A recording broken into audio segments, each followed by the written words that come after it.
Intanto siamo al passaggio dei primi 50 metri, Stecca Ferraro Namir, 26,30 per Matteo Stecca, 26,48 per Cristian Ferraro, 26,55 per Daniel Namir. Primata della manifestazione di Federico Colbertaldo, 1,47,87.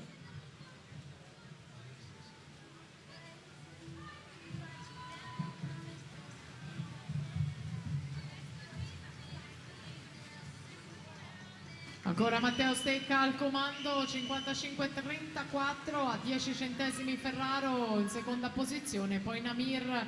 Ferraro che sembra cambiare passo in questa terza parte di gara, lo ricordiamo è stato medagliato ai giovanili 2012 nei 200 misti ed ora è ai giovanili 2014 argento nei 200 farfalla. Ferraro che si fa sotto, attenzione anche al ritorno di Daniel Namir alla seconda parte di gara. Namir passa in testa, 1,24,68, a un centesimo Ferraro, a 27 centesimi Stecca. Entra in gara per il podio anche Ludovico Nardi in corsia 3, 175 metri di gara. Ferraro in prima posizione, Namir in seconda, Nardi in terza, con Ferraro con la cuffia azzurra del Veneto Banca Montebelluna che può regalare un altro prestigioso oro alla sua squadra. Eccolo qua, 1,52,62, dunque vittoria per Cristian Ferraro, Veneto Banca.